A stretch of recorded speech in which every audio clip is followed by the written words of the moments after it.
The converted man is here.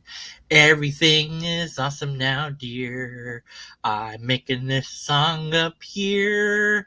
Hey, how's it going? The converted man here. Okay, so big questions. Number 2, does God exist? 2. Yes, that's the question. Not yes to the answer of the question. The question is, does God exist? The answer is, I don't know. Depends what you mean by God. But yes, their video is called "Does God Exist 2?" because the first one was called 1, and I was saying yes to that, not yes to the. Never mind. Anyways, so big questions number 2: does God exist 2? Here's my response. No, thanks for watching, everybody. Well, that was fun. And no. Well, let's go through this. I mean, yeah, just because their first video was full of flaws, that doesn't mean their next video will also be full of flaws. Let's just make sure. Let's see. Let's see. Nope, no citations at all. All right. Yeah. Okay. So yeah, I just want to make sure that you understand. I left a comment says, "Hi, I made a video about this video. I'm sure you'll delete or hide this comment because you don't like feedback." Smiley face. So if you don't see that comment when you go look at their channel, then that means they did hide it. Okay. Anyways, all right. So let's see what they have to say. Does God exist? I don't know. Let's find out. This time we'll discuss some arguments in the affirmative, that God does exist. Number 1. Prophecy. Without Okay, well, maybe I should let them lay out what they're going to lay out and then comment. Nah. Okay, so prophecy. There's a lot of question I have about so-called prophecy. Okay, so let's say Daniel, because that's a famous prophet in the Old Testament, right? Let's say that he's like, okay, so yeah, tomorrow is gonna like be like really bright and hot outside. Like they're like, yeah, big deal, right? But how do they know that what the guy is saying is an actual prophecy? Like they're just writing down whatever the bleep the guy is saying. Like he doesn't like, okay, guys, this is a prophecy. Like there's no clear indication of when they're gonna say a thing that's gonna be a prophecy, right? So how do they know at the time that it's a prophecy? They don't, obviously. How do we later know that whatever is said is a prophecy in the first place? Like, well, you look back and you go, oh, here's the thing that said that that thing was going to happen.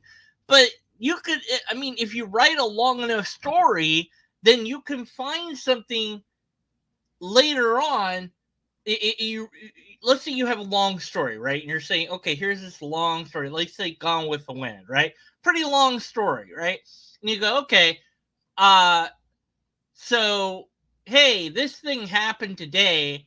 Let's go back and look through the entire Gone with the Wind and see if we can find anything that seems to prophesize that that thing will happen.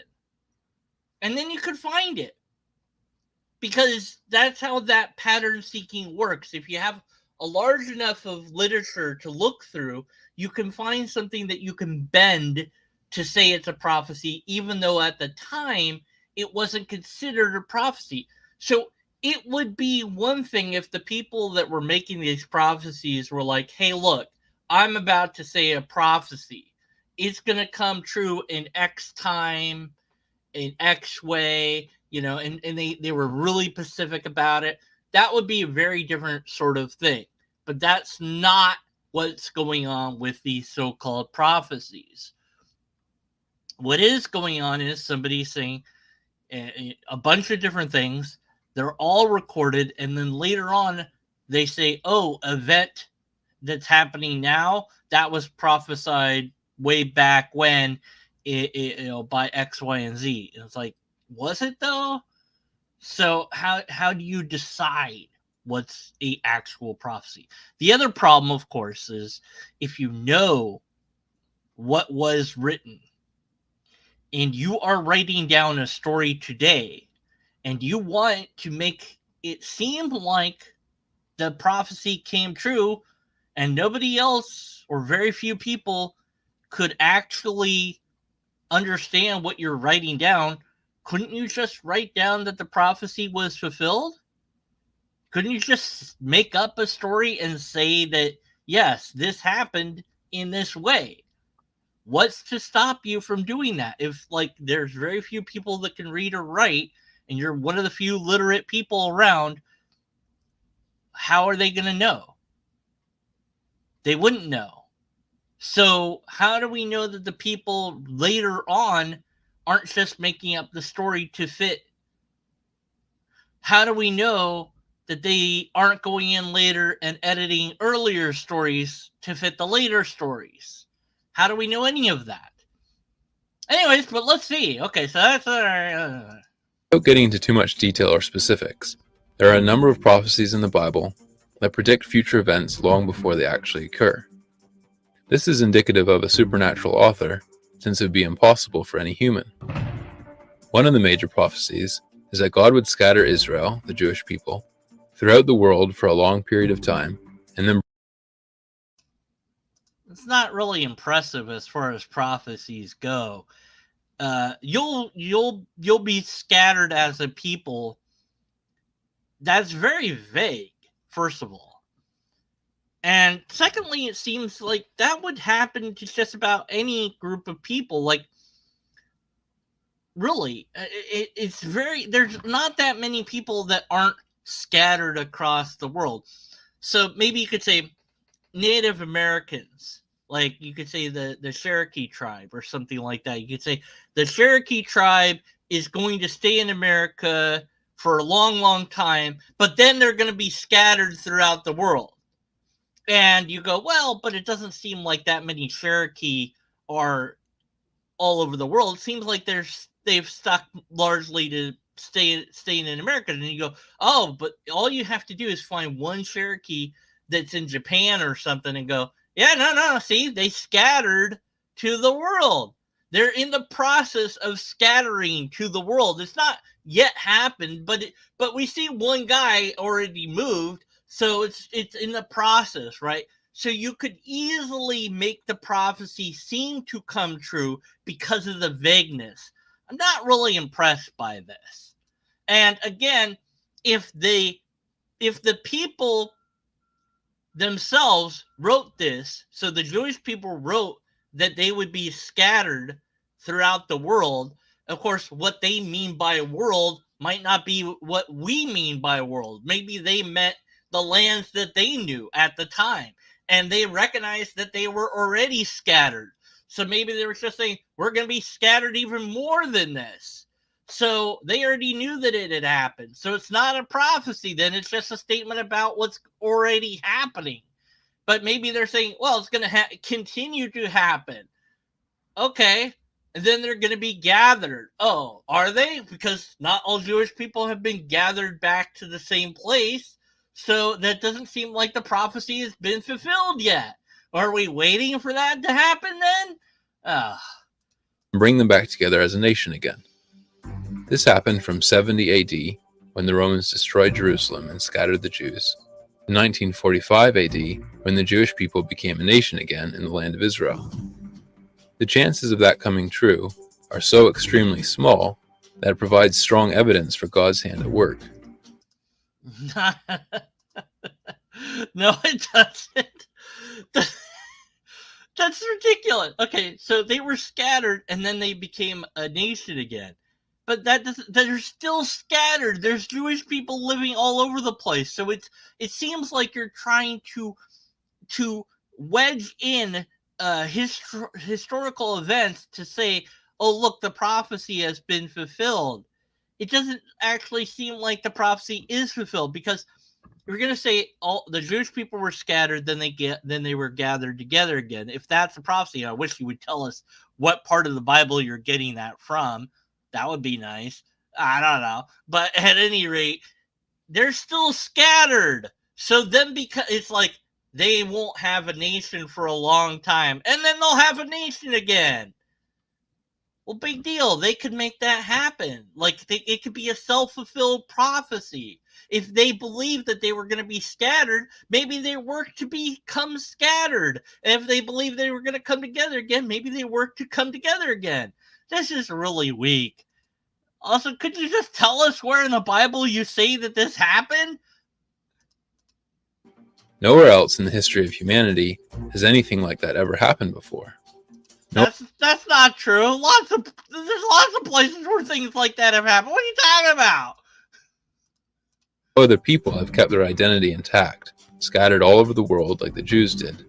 Never mind kept Yeah, other people have done that, so it intact and come back together to create a brand new nation, create that nation in the ancient homeland that their ancestors lived in thousands of years before, revive a language that had been dead for thousands of years to be their national language, take over their land in a series of incredible battles against mind-blowing odds, fighting an enemy with vastly superior numbers and equipment, defend it multiple times against the same kind of odds, and establish a very successful country and economy.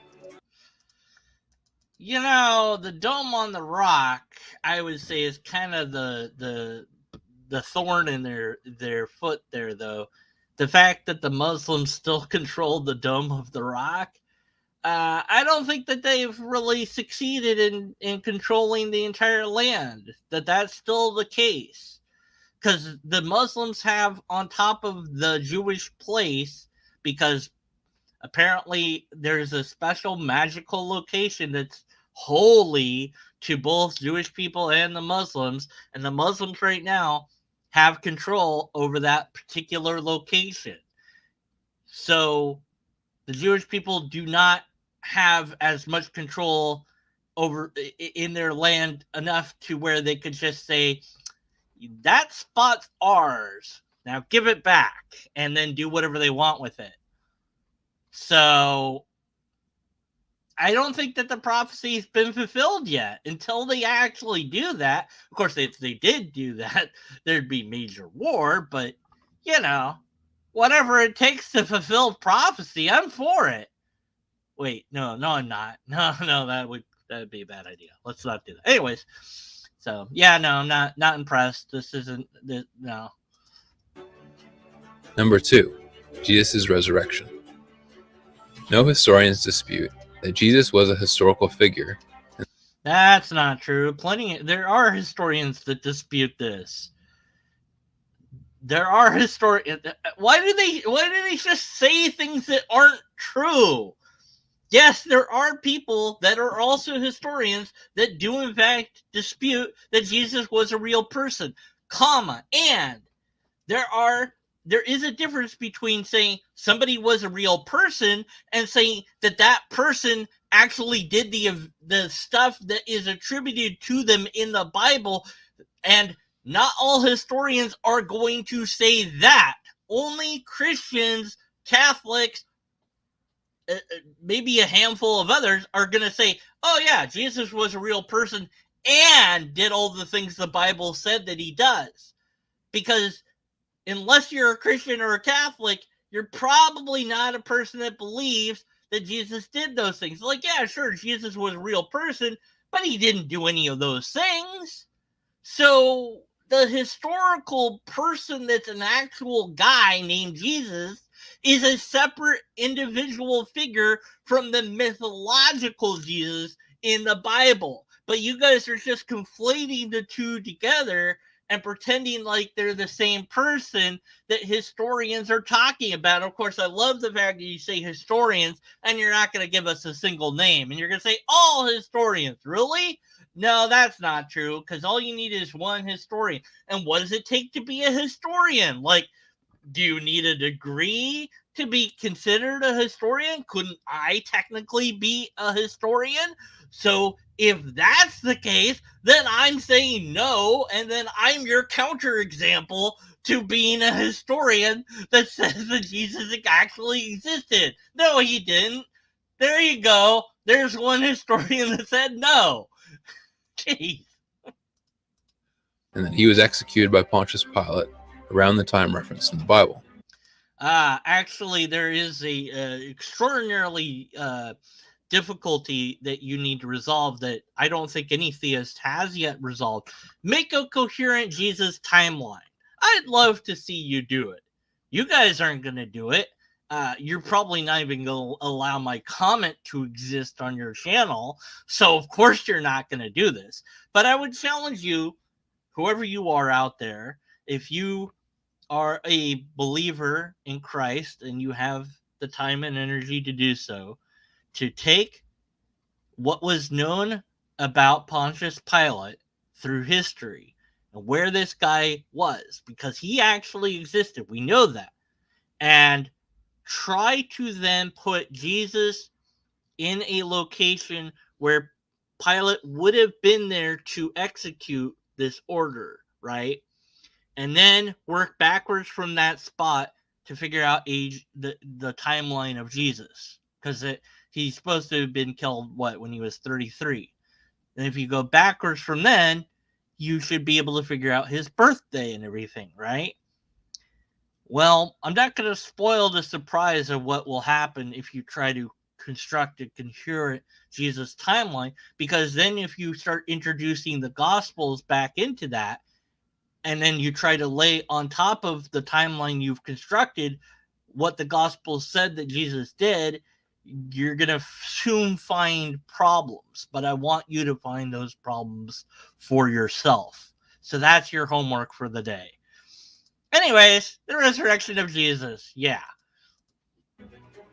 Given all the controversy surrounding his death, and the focus at the time from both the Roman and Jewish authorities, it's highly unlikely that Jesus' disciples would have been able to pull a fast one with his body and make it seem like he was resurrected. This is one of the most easiest stories to rip to shreds. You're asserting that they cared about what was going on. Why would the Romans care a bit about Jesus? If they had gotten if they did have him executed, which I don't think that they could have, because none of the laws of Rome would have allowed them to execute Jesus in the way that it supposedly happened. Not to mention that Pontius Pilate wouldn't be there to do this, but nonetheless, and also the whole, oh, do you want this guy? You want me to release this guy, or do you want me to release Jesus? That whole narrative, that's not a thing that happened. That's not a thing that they did. Of course, I have a video that all the different timelines of the four gospels of the resurrection. They can't seem to decide when in the what time of day it was, how many people went, how many people were there, how many guards were there. They wouldn't. Why would they bother having guards around a tomb? That's silly. They wouldn't, because they don't care. But it's better for the story that there are guards there, because then it makes Jesus seem like he's an important figure, which he isn't. But you need to make it seem like Rome cared about Jesus, but they wouldn't have, because he's just a guy. But you're asserting that he's really important, and all of that's based on the story that's written, not based on any other actual evidence that you have, because you don't have any other evidence at all except for the story. So you're just asserting what the story asserts. That's not an argument. How easy would it have been for either power, who are both trying to stamp out the fledgling Christian religious movement, to simply produce the dead body of Jesus and prove them all wrong?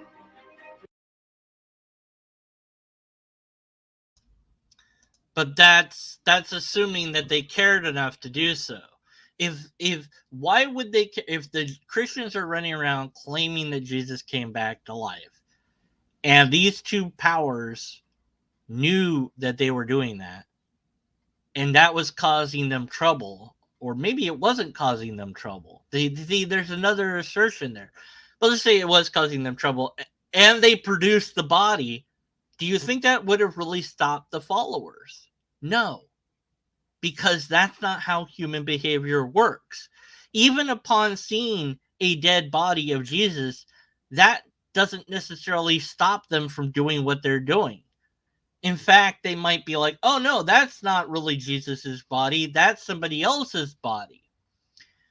But something interesting had occurred to me. I was listening to a different video about Jesus and his failed failed prophecies regarding him coming back, and the disciples, when they meet the risen Jesus, they don't recognize the way that he talks or walks or looks like. And it struck me in a way that I hadn't been thought of. I hadn't ever considered this before as a possibility. I guess because I was such in the Christian mindset for so long of my life that I hadn't thought of this. That this isn't that the guy that they saw that claimed to be Jesus wasn't Jesus at all. Nor was he even like, there's this idea that, oh, there was a twin brother, an identical twin of Jesus, or a twin brother that's not identical, but a brother of Jesus that, posed as Jesus. It could have just been any person saying that they were Jesus come back to life. And if the disciples wanted to believe that, then they would have believed that. It could have been any Joe Schmo that just wanted to pretend for a while that he was Jesus. And you might say, well, why would someone do that? Why wouldn't someone do that? Everybody be surrounding you and loving on you and praising you because you're the savior. And then, like, maybe you realize that they're starting to ask a lot of questions of you. And you're like, well, I got to go, guys. Yeah, time's up. Got to go back to my father. And you go off and you run off and hide from them because they're asking too many questions. Then a story and a legend develops from that. Why not? Why couldn't that be the explanation of what really happened? Oh, they just produced Jesus's body. But why would they? They don't care. But even if they did, though, they would be like, oh, that's his body, sure, but he left that behind when he went back to heaven. So there'd always be a way out for the Christians of the time. And that's assuming that the story happened even close to how it's written. But there's no reason to assume that it happened in that way at all. Well, unless you want to believe that it's true, I guess. But they couldn't, and it kept spreading until this small group of Galilee fishermen had converted the entire world. Wait. The entire world? They didn't do that. The whole world isn't converted. What are you talking about? You mean their world? They didn't even do that. Why did you lie? Just a blatant lie. They didn't convert. What the bleep? All right, whatever. Happening is almost zero. They are competing with deeply entrenched paganism and the advanced thinking and rhetoric of Roman and Greek philosophers. Yeah, well, Christianity was made the religion of the state at some point, and then Christianity really took over because it was the state religion. So the question of why that happened, who knows? Somebody got in power that thought that Christianity would benefit their power base. That it could have still been very small, or it could have been a large movement, but your size of the movement and how quickly it spreads and grows doesn't indicate how true that movement is. If that was the case, then Mormonism would be true, because that one spread really fast and really quickly, comparatively speaking. And we actually have records of how fast they grew and how quickly they spread. Unlike for the biblical times, we don't know how fast the Christians spread. We really don't. It's kind of I would say it's kind of lost to time. Now, maybe you can correct me and show me that we do have records. And if you do have access to that, please post it in the comments below. I'll make another video where I'm like, hey, I'm wrong, and here's the thing that proves it. But, if I'm not, because I actually want to know if I'm wrong, but I don't think I am on this one. But at any rate, but no matter how fast it was, this is the point that matters. I could be wrong about them, having spread fast and, quickly. That doesn't prove that you're right. That doesn't make your religion right. It just makes it popular. And why would anyone believe in a resurrected carpenter from an unknown backwater of the Roman Empire anyway? Well, that's a kind of loaded question. Well, the Jesus mythos is worth believing in over the Jewish mythos of the time. And the Jewish mythos was rather, I would say, popular and widespread at that time. Now, yes, there was other pagan beliefs, and I'm sure that some of those beliefs, if not all, were absorbed by early Christianity. In fact, we can see a lot of early pagan influence on Christian beliefs and ideas already being absorbed. That's what, you've got apostle, say Paul, saying, hey guys, you're doing it wrong over there. Hey guys, you're doing it wrong over there. So there's indications that the early church were doing things that at least one guy objected to. Now, maybe they had it right and Paul was wrong. Paul's only claim to fame and only stance of authority is telling people that he used to persecute Christians and then saw a vision of Jesus that converted him. Do we know that actually Paul actually did crucify Christians, or is it just that Paul said that he did that? Seems to me like Paul was the first apologetic for himself, and that it could be that Paul just said that just so that he could have a leg in and then butt his head in and say, hey, churches, look, I'm important. You're not allowed to say this or do that, and try to get his teaching be the doctrine. But it seems that the early churches already weren't sure of which way to go because you had different churches doing different practices even back then. So that's really close to the date of, sometime after Jesus is no longer on the scene to tell people how to be a church. It seems already people are making splinter doctrines and going in different ways even back then. So it's not a perfect system, right?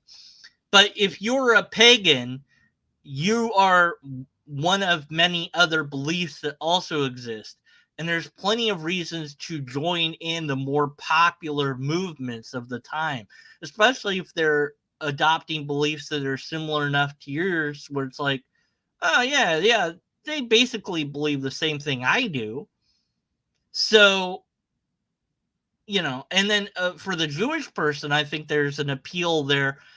Or the person's told, here's your two choices of the big religions in town. The Jewish one, you have to give up a whole bunch of food and stuff in order to have it be cleansed and all this. You have to get a sacrifice, blah, blah, blah, blah, blah. Or you can go with the Jesus version, which is all free and you don't need to do anything to be part of it, right? Oh, that one sounds better. The Jesus one, I don't have to kill off my livestock. I'm going to join that one. So there's plenty of reasons to do that, and many more that maybe I'm not even thinking of. So again, it doesn't make your stuff true, it just makes it popular.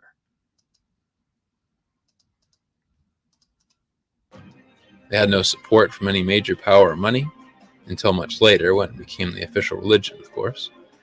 In fact, the very opposite. On both sides, the Jews and Romans both made it as difficult as possible for them. And what was their motive? Why would the initial group of disciples who were with Jesus and claimed to have seen him resurrected have any motive to spread it unless they were absolutely convinced it was true? That doesn't really matter. Actually, we don't know their motives, but it's an appeal to a motive. The people that initially believe in it, spreading it, is exactly what we see from every other religion that's out there. We can look at the Mormons, we can look at Joseph Smith and his initial followers, Oliver Cowdery and others. Now, of course, Cowdery later kind of went against it. It was like, no, maybe this isn't true. And so was like kind of sort of excommunicated, but then then put back in. And the Mormons never know what to do exactly with their leaders. Even Joseph Smith himself, they knew he was a con artist, so they have to make his life seem better than it was. And they have to pretend that the actual history of stuff isn't what really happened. So they don't they don't expose their members to reality. They expose them to the reality that they want them to believe. The early adoption of Scientology via Dianetics and the other books in that, you know, and how many people believed in that and how quickly that spread initially. That doesn't make it true. Okay, and the first people that are suckered in, yeah, they're going to believe that it's true and they're going to go out and spread that message. But that doesn't mean that it is actually true. And this is asserting and assuming that these people actually existed. It's funny that they've got 12 apostles up here because that's just kind of a popular number. But there would have only been 11 unless they replaced one of them, because one of them betrayed him, right? So you don't have Judas there, right? So that's 11 then. So who did they replace Judas with? It says somewhere in the Bible they replaced. But who are they? Name the 12 disciples. Give them names, But again, them believing doesn't make it true. It just means they believed it. And we don't know that they actually did believe it, or that they actually started spreading it. What we do know is that there's claims that they did that are made in later stories that are also in the Bible. Why should I believe that those stories are not made up? How do you get to a story written on paper to me believing that that actually happened in history? Yes, it's an old story that's written down, so it's historical, but that doesn't make the story actually true history. You have to demonstrably demonstrate that these people were people that actually existed and that actually did things. As far as their motives go, we can't speak to that. We shouldn't even try, because you can't know a person's motives unless you ask them. And then they could lie to you about their motive, but their motive's kind of irrelevant. It could be for all sorts of reasons. Maybe they wanted money, power, and fame and girls. I don't know. Paul, who was one of their important preachers, even said, "If Christ is not raised, then our faith is in vain."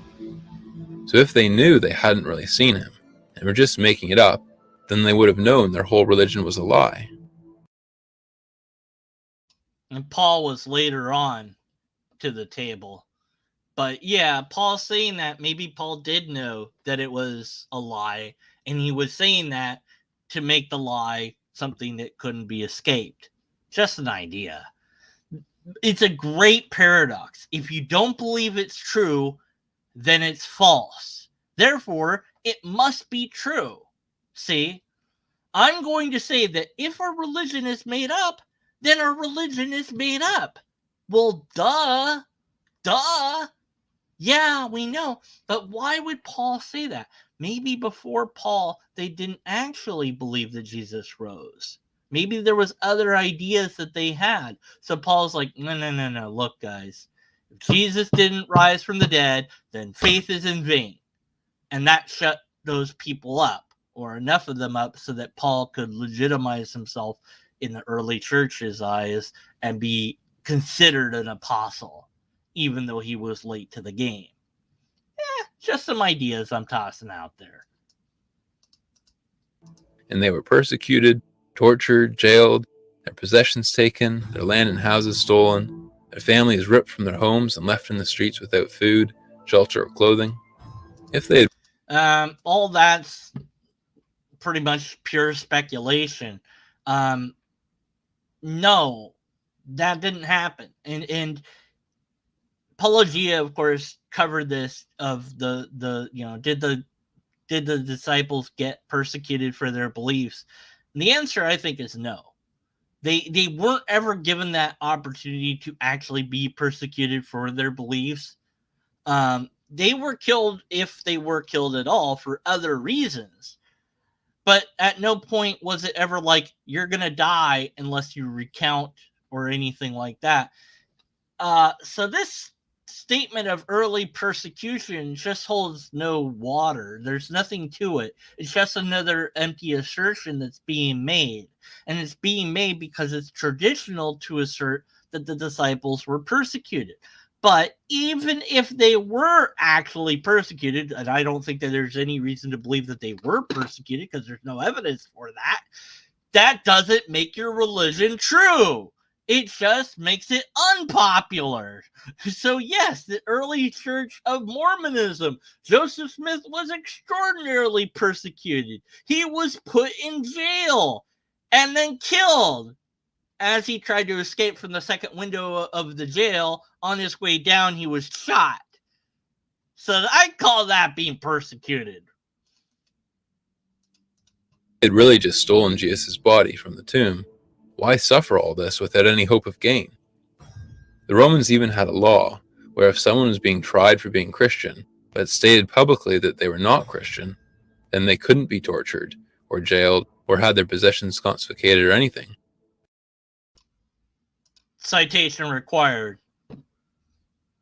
I've never heard that they had such a law. And that might be, and let's just assume that that's the case. I don't think that I don't know. I don't believe you for a moment that there's an actual law about that. And since you have 0 citations, I have no way to even know where to begin to look it up. And I'm not going to dig through just to prove that you're wrong. You need to prove that you're right. Okay. Anyways, so let's pretend that that's really a thing. All right. You're part of this big and growing cult. And you're caught and you're put in prison, but you believe that they're right. Are you really going to say, look, I'm not a Christian anymore just so you can go free? You're going to lose all that love and support in that community. For many, that's too much to ask. Imagine jailing William Lane Craig and saying you can go free if you just say that Jesus doesn't exist. Do you think William Lane Craig would say that? No, of course not. Because his faith is going to be maintained. In fact, he's going to think, man, my faith actually must be right because you're putting me in jail for my belief. So, in the vice versa, now, well, for the atheists, maybe it would be that you put one of us in jail and say, yeah, we'll let you go if you say there's a God. Plenty of atheists might say, yeah, sure, there's a God. What do we care? But as soon as I get out, I'm going to be like, no, there's no God again, But I don't know. It depends on the sort of person you are, right? Of what you would say just to get out of jail. And, of course, if it was the law that all people that said there was no God went to jail, it would be very scary to say that, that there was no God. Thank goodness that law doesn't exist, at least here. Other places it kind of does. There's still blasphemy laws, I think, in the UK. I don't know how seriously they're taken, but yeah. And then, of course, in some Muslim countries, if you say there's no Allah, forget about going to jail. They just might kill you. So, you got to be careful. But I think that this idea that persecution somehow means that something is real or true is just obvious baloney from my perspective. But I guess it matters to the believers because it's like, oh, they wouldn't persecute you unless you were right. No, they're maybe they didn't persecute you at all. Or if they are persecuting you, it might be for other reasons, or maybe because what you're saying is so incoherent, they don't know what else to do or whatever. But as far as this loophole, if that did exist, I don't think that people would give up their religion so easily. That's just not human. That's just not how humans work. They had to be allowed to walk away scot-free. They couldn't be touched. How tempting would it be if you didn't truly believe, and were just in it for the money or some other motivation, to just say the words, "I'm not Christian," and walk free? Number 3. Existence of things or attributes that are more characteristic of a designer than chance or evolution. Now here we go with the anti-evolution bullshit. This is going to be stupid. Get on your Get your ready for your face to be palmed. Uh, There are many things in the world that don't make sense from an evolutionary perspective. jeez. Things that are unselectable in terms of how natural selection chooses things. If it doesn't make sense, it must not be true. One example of this is the existence of beauty. How could What? survival of the fittest select for beauty? It doesn't. You're stupid. You're just stupid at this point. God. Oh my word. No. Beauty. How can beauty be selected for? Goodness, you're a moron. Oh my word. I usually don't. Well, sometimes I do. Beauty is an abstract concept that we've come up with. It's also part of our biological evolution to view things as looking certain ways. That particular bird that you're showing is colored that way not for my benefit, but for other birds' benefit.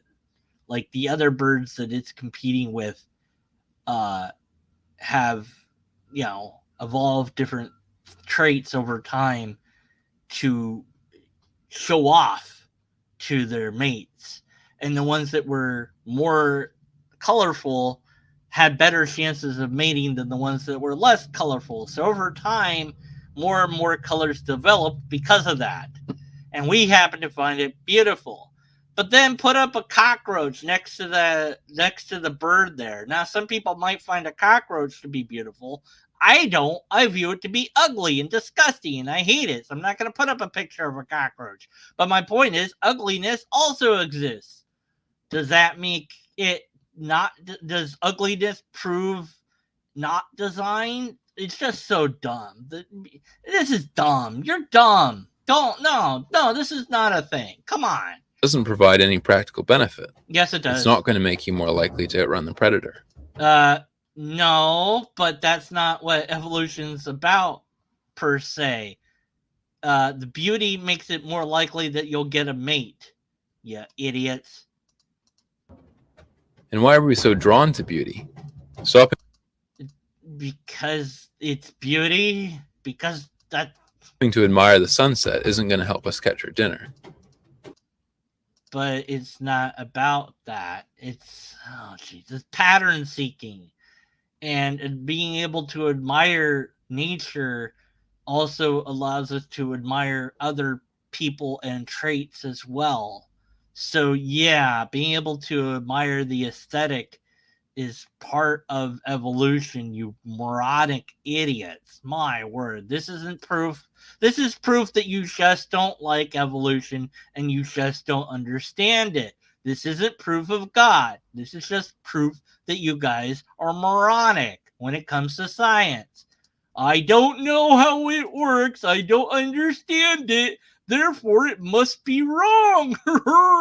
There's plenty of explanation for beauty within actual evolutionary papers. If you bothered to search, you'd find them. There's out there. If anyone wants a couple links, just let me know in the comments and I'll find a couple links and I'll post them. But you can find them pretty easy too. I'm just saying, I'm actually willing to provide it if somebody asks. I don't think anyone will ask because we know, whatever, stupid bird thing. There are many things that most human beings find beautiful that have no beneficial use or even counterproductive to survival.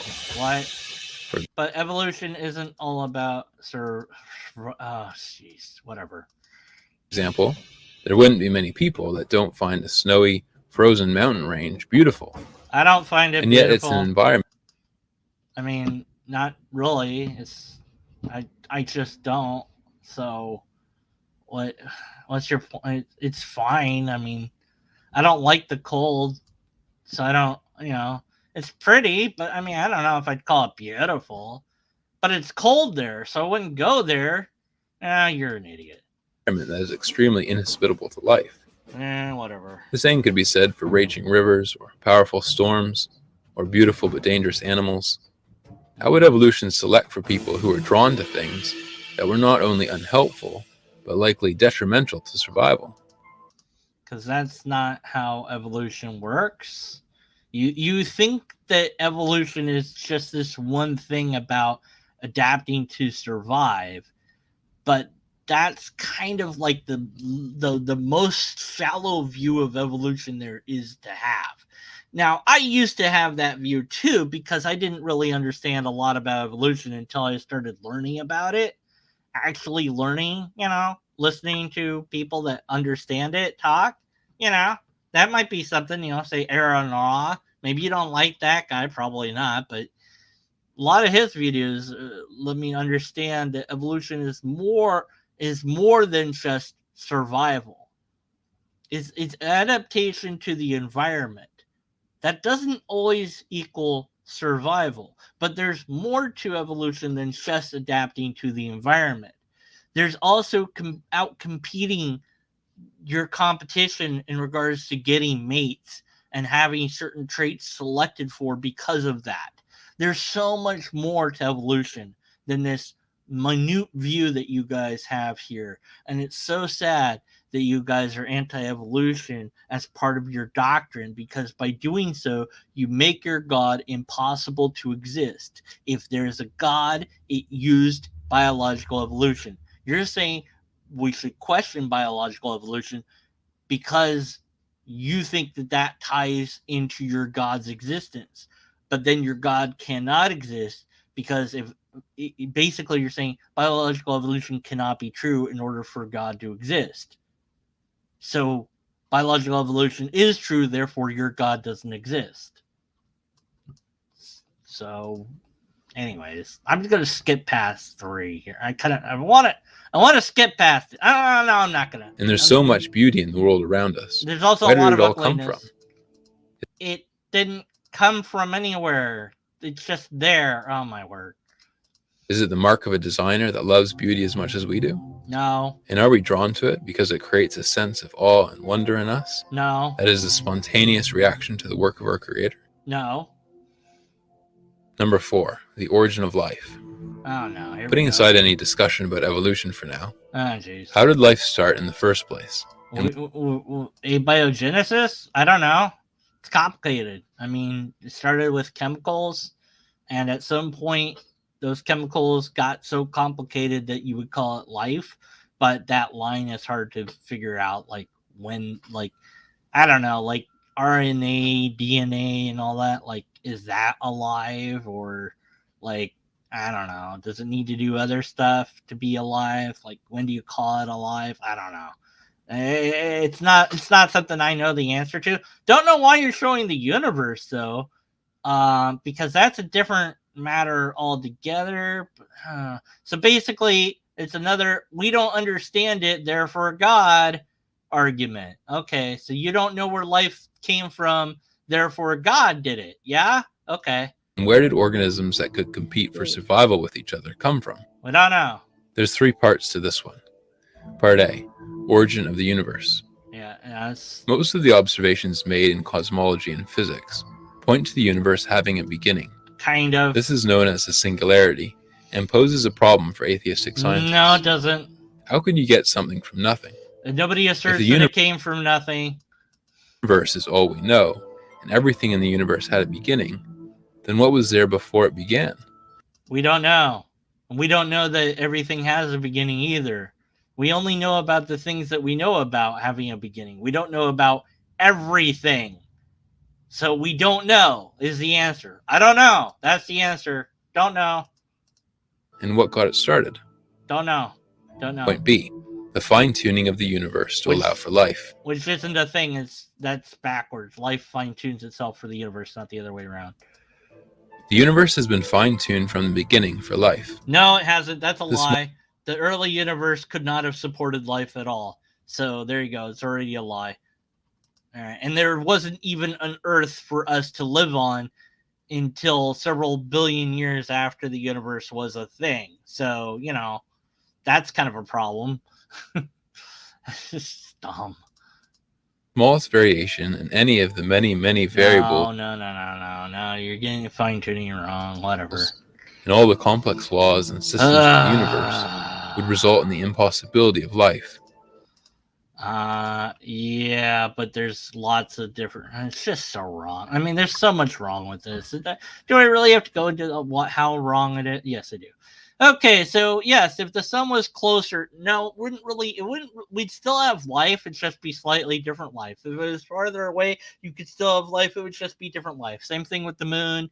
Um, Same thing with temperature. Same thing with a lot of things. So it's not that we wouldn't have life at all. It's like life would be different. But that's this galaxy. There's plenty of other galaxies out there in the universe.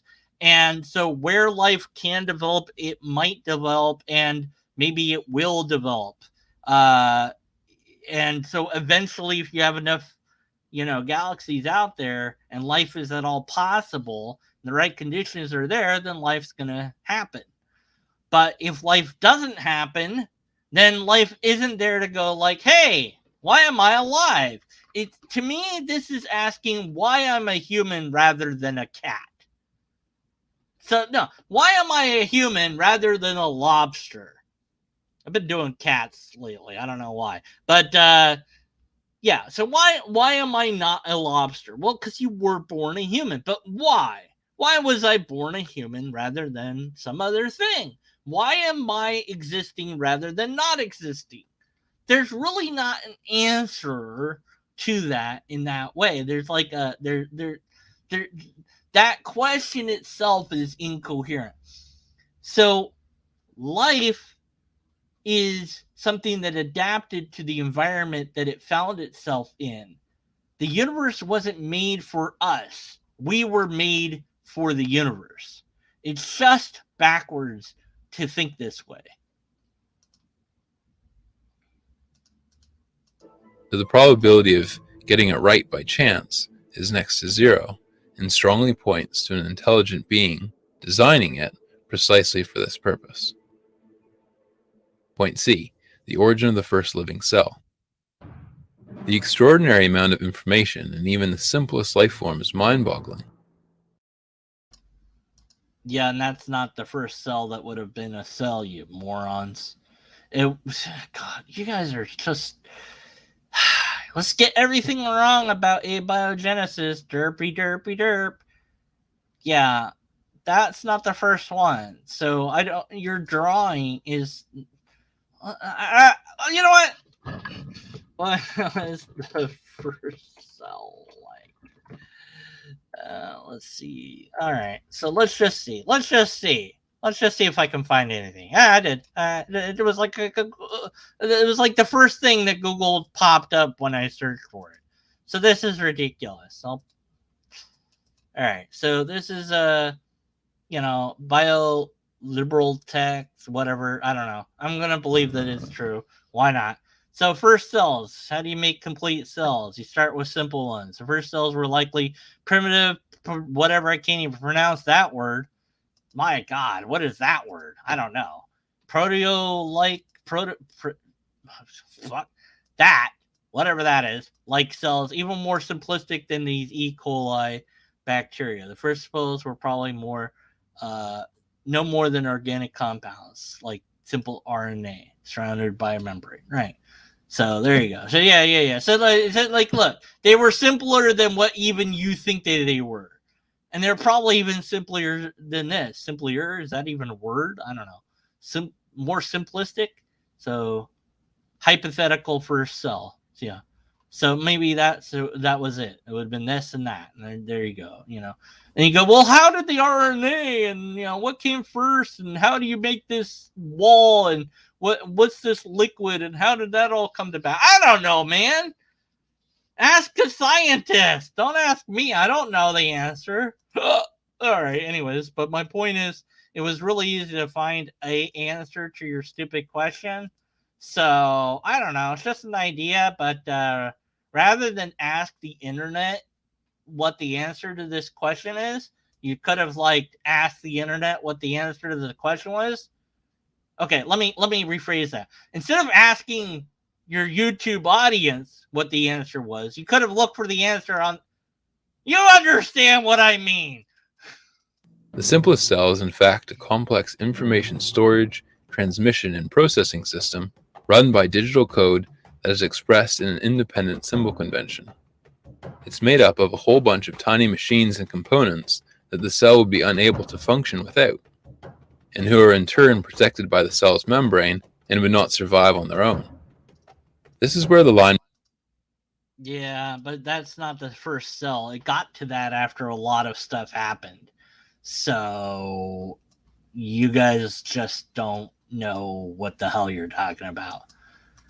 Don't worry, I'll link the thing that I found in the description text below, so you guys, gals, robots can see it.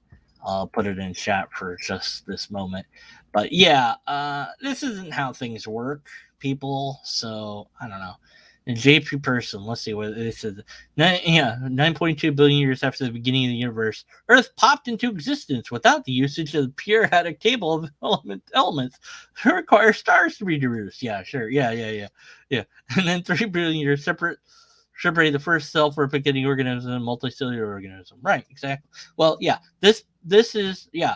You have to have the stars exploding to make the periodic table of elements for life to be a thing, even possible. So the whole fine-tuning stuff just doesn't, it's just so wrong. I need to find somebody that really understands the science to explain it all to me and everyone else.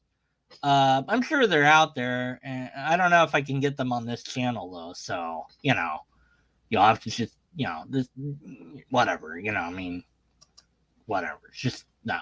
This isn't how things work. Also, does that look like a salad to you? Like there's lettuce and there's the egg and there's some cheese. And it's okay. Anyway, and between something that's very unlikely and so would take billions of years to happen by chance. It's just not just chance, but I'll fuck it. Just keep going. You guys are this multi-part doesn't prove God. It just proves how ignorant you guys are about abiogenesis. Okay, anyways. And something that is actually impossible gets crossed. If the cell needs the machines and components and DNA to exist, but they all need the cell to exist, then neither could exist on its own. And it's impossible if formed by chance. Or chance. That's not how it works. You guys are morons.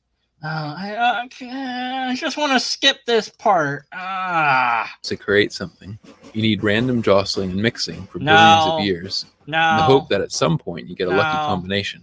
No, because that's not how it works. You have a filtering mechanism of death in there. You guys don't understand anything. This is typical creationist nonsense. I'm going to skip past this. I don't care. You know what? You can complain in the comments all you want about how I skip past this part. I'm not dealing with it, okay?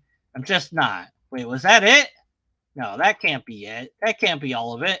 By a designer. Okay, thanks for listening again. That is! Hopefully these 2 episodes did some justice to this mess. No! You gotta be kidding me! That's it? Okay, your first point, prophecy. Okay, I could tentatively maybe think that was proof of God if you could show that it was actual prophecy. The resurrection of Jesus Christ, I don't know that would prove God, but it would sure prove that Jesus was interesting. So the first 2 points, sure.